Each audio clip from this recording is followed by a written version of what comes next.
Hey everybody, it's Greg Reich. We're here in East Greenwich, Rhode Island, and we're with Mr. Christopher Biafore, Christopher J. Biafore of Biafore Law. Christopher, how you doing? Pleasure to be with you, Greg.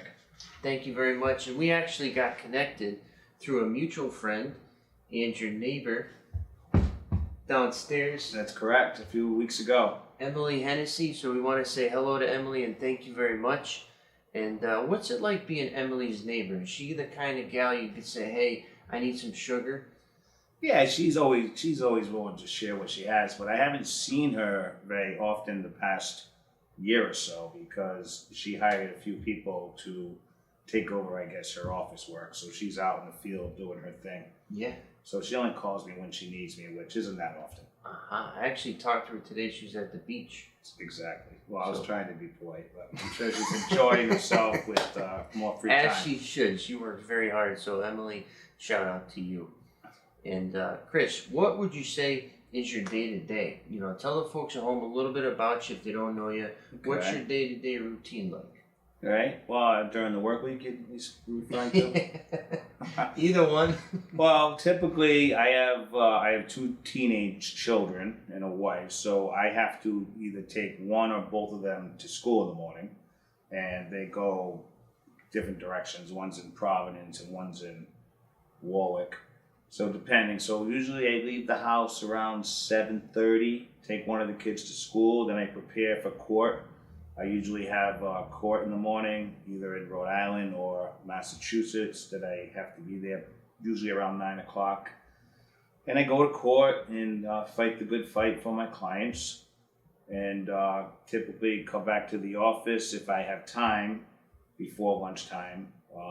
Lunchtime, I do like to try to work out, you know, between 12:30 and 1:30. Then come back to the office and return phone calls and prepare for the next day. Go home at some point with the family, have dinner, and go to bed. Yeah, so that's pretty boring. What would you say though with court appearances? Do you think they'll ever become digital, or did COVID? Well, it has been, push yeah. that along? It has pushed it along. It has been digital. A lot of it has been digital, which I personally do not like. How come? Well, because I like to be in the courtroom. I get more accomplished in the courtroom where I'm in front of the judge. Yep. And I can make noise and advocate for the client, where on the Zoom or the WebEx they can just mute me. Little box. They can just shut me down. Right. They can't do that in open court. That happens a lot. You know, so it's just not as good, especially for depositions. You know, like a deposition when you have to take somebody's testimony. You want them right in front of you, right? So you can read their facial expressions, and they can't mute the button and talk to their attorney and have somebody in the background telling them what to say. I mean, none of that can happen in open court. Good point. So that's disappointing. But then some things are actually beneficial, like for a divorce matter, an uncontested one, if there's an agreement. A lot of times before digital, you sat in court and you'd have to wait God knows how long until a judge hears you. For those types of cases, you have a time slot, and I can do it right from my office. I did one today, as a matter of fact, and had the client in right here, and you put it right on the computer, and you put the testimony through right from the office. And so it's more efficient now. It's more efficient. Gotcha. For those types, uncontested matters. But, you know, the court's good for not only practice of law, but also to be around your colleagues, and you know, it's good just to be out in court. I prefer it. One of my least favorite things about court is the food. Well, I don't eat. It's like, we got so many people there on a daily basis. Can we step up the food just a little bit? Where do we eat in court? 6th District. 6th District, so with the Garrity building. Yes. A little cafeteria on the first floor. It hits the spot, like if you need something. What are you gonna have? I mean, I get a coffee maybe. Can we get like some fresh, you know, breakfast sandwiches or some home fries, some bacon and eggs kind of thing? You know, I don't even know if that's open anymore. Really? Because of COVID. It could be. I think maybe it is. I don't know. I typically don't eat there. But yeah, a lot of times that was a place to actually have a coffee and talk to people. Yeah. And how about your cases? What's your typical type of, client that you're dealing with, things like that? Yeah, it's a wide range. My background is I've been practicing law now for about 21 years. When I first started, I worked for my father, who's now 85. So he's retired.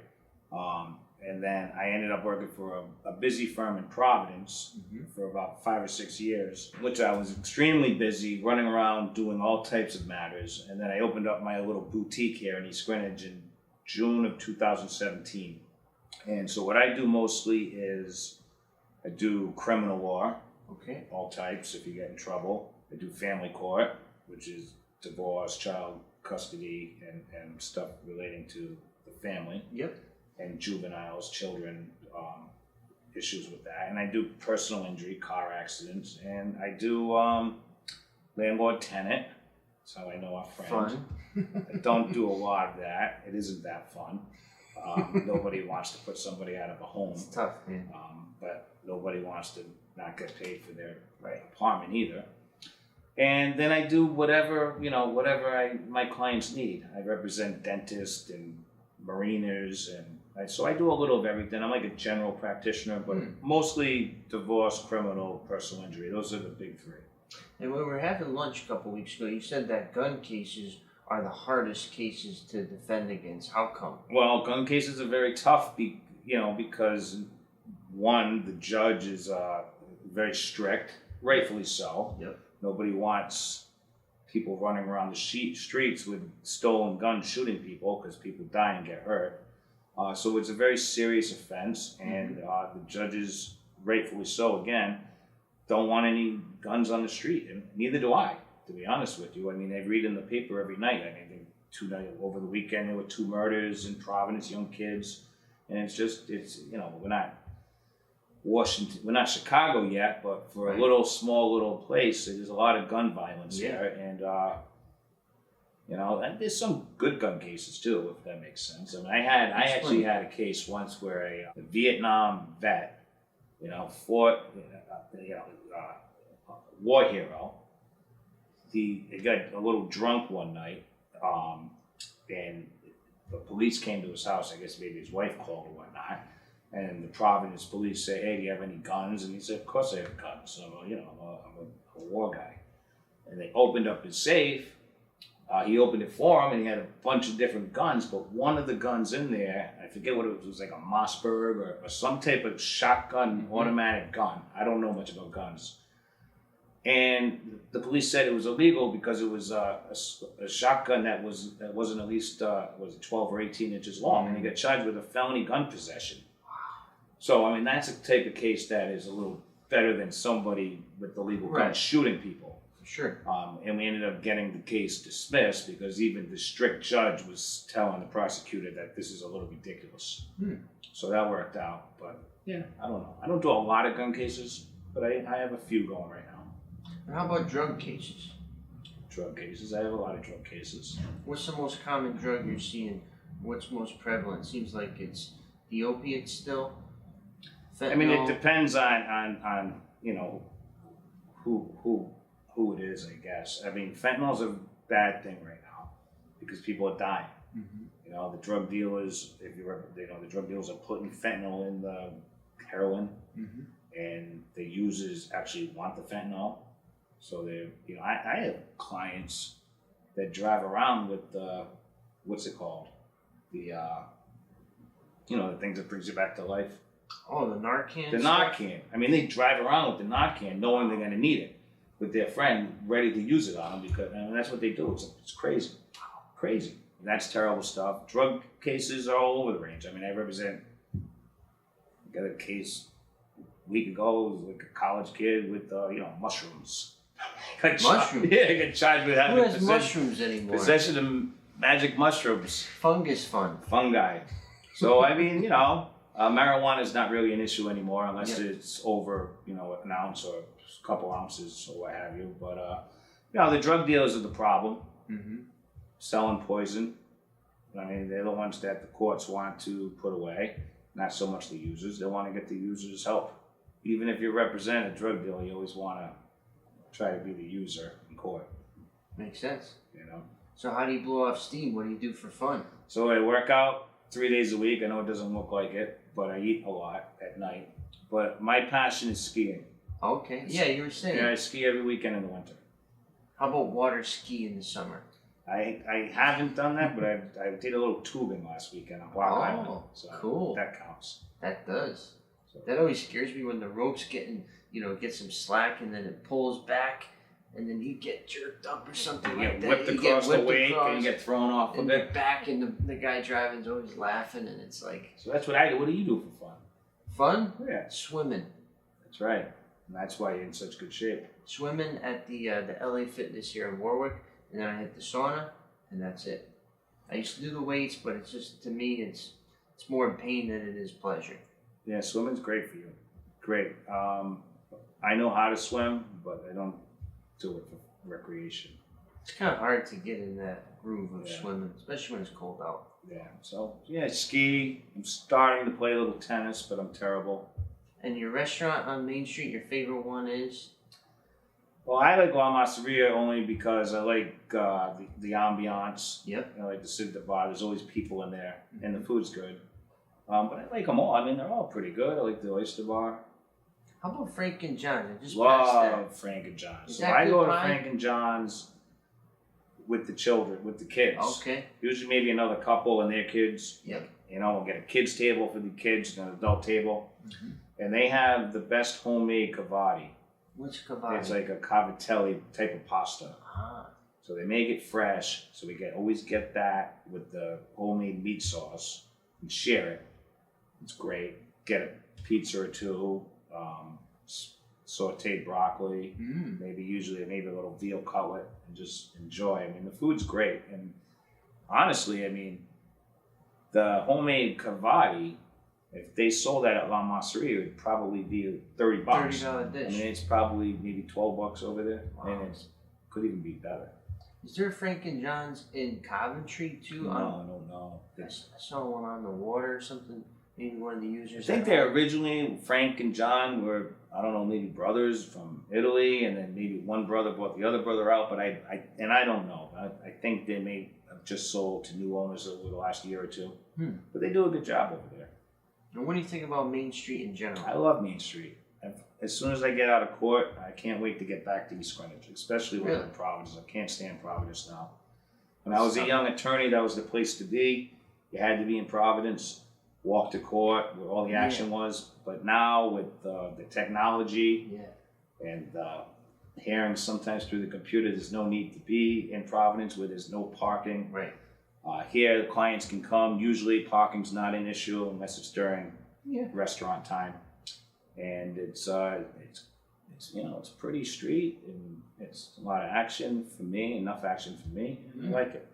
So you're at the busy firm that you mentioned. What made you say, you know what, enough's enough, I'm gonna go on my own?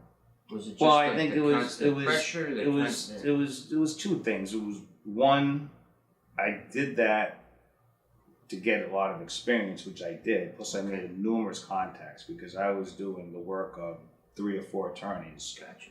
Until I just got tired of getting fantastic results for my boss's clients. Right. Why can't I do that for my own clients? Right. So it was time.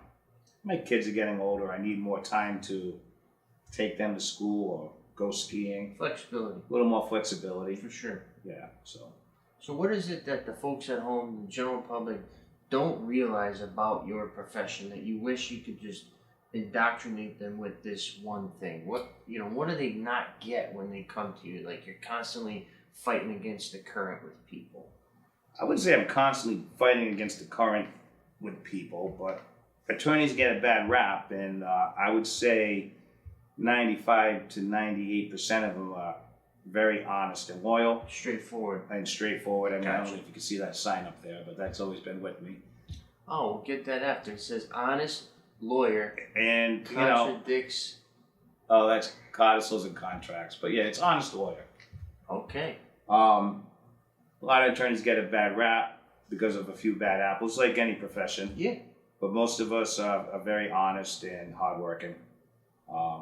It's always used car salesmen and lawyers are kind of put in that derogatory place. But But yeah, I don't know. I mean, it's an honest living. It's rewarding, Yeah, for sure. but it could also be frustrating. How do you feel when, like, maybe you're defending somebody that necessarily you don't like what they did or allegedly did? Like, how do you kind of overcome how you feel about something versus doing your job for them? Well, being my own boss, I won't take certain types of cases. Gotcha. So if you I feel would a never certain represent like a child molester. Gotcha. I think they should all rot in jail forever, and I'm not going to do anything to help them for any amount of money. But if it's something where they actually did something wrong, you turn it into a positive experience, and you learn from it, and you get the best result possible, and hopefully you get another chance. I don't have a problem representing somebody that made a mistake, as long as it's not a child molester. Simple enough. As simple as that. But when you're at the other firm or the bigger firms, they may just say, all right, you're doing this, and you have no say. Yes, but I always had a little bit of say. I mean, if I put my foot down on something, my boss would respect it. Gotcha. Because that always feels like a conundrum to me of like, if you don't want to do it or if you disagree with it. But simple enough. Just go on your own. Go on your own. Solo practitioner. Biafore Law, LLC. Awesome. And if the folks at home want to get in touch with you, how do they do so? The best way is to call me, 401-885-0400, or you could always just come by, knock on the door. The old-fashioned way. If I'm not here, my paralegal Francesca's usually here. I say usually. Cool. Sometimes she doesn't show up on time, but she's usually It happens. Yeah. But yeah, I'm pretty easy to get in touch with. You can call me 24/7. If I don't answer, you leave a message, and I'll get an alert to my phone, and I can call right back. Wow. VIP. 24/7. Sounds good. Nice to chat with you. Pleasure. Thank you for coming to my office. Yeah. And if you have any questions for Chris or for me, throw them in the comments section below. We'll get right back to you. Once again, Greg Rice from Nexus Property Management here at Christopher J. Biafore Law in East Greenwich, Rhode Island.